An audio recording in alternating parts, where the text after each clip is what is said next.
तो उसका एक जूता घर में कैसे पड़ा हुआ है? हम्म, उसका एक जूता पड़ा हुआ है और दूसरा जूता वो पहन के आराम से उस लोकेशन पे घूम रहा है। तो शायद लगा कि जाते टाइम उससे छूट गया होगा, लेकिन बाइक पे गया है तो बाइक पे एक जूते का एहसास तो होगा, एक है या नहीं है।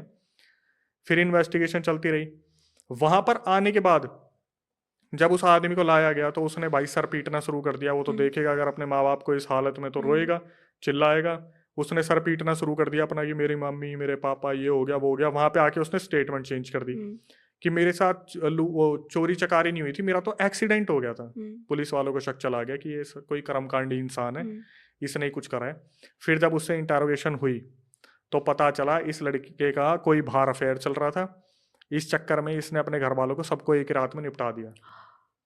अब आएगी मजे की बात, इसको तो होगी जेल। अब जो भी उस घर के आसपास रहते हैं, रात को उस घर में से चिल्लाने की आवाजें आती हैं।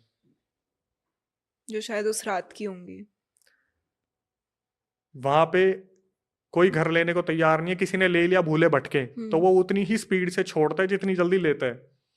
रात को अपने आप दीवारों पे हाथों के निशान आते हैं, जो बचने के लिए शायद वहां पे रगड़े गए होंगे। जब प्रॉपर्टी मैंने देखी थी, मैं देख के ही समझ गया था भाई यहाँ तो इतनी नेगेटिव वाइब्स है ना, इतनी नेगेटिव वाइब्स हैं कि बंदा यहाँ रुक नहीं सकता। जब नेगेटिव वाइब्स फील होती हैं तो ऐसे कोई शॉर्ट शॉर्ट साइंस होते हैं जो आपको पता चलते हैं कि इस घर में किसी इविल स्पिरिट का, या फिर कोई क्योंकि कितनी बारी ना शायद स्पिरिट सारे इविल नहीं होते, बट वो भटके हुए होते हैं। कहते हैं ना कि उनको मोक्ष नहीं प्राप्त हुआ, स्पेशली जिन लोगों की ऐसे डेथ हो जाती है उनके कहते हैं कि आत्मा अभी तक भटक रही है। तो कोई उनकी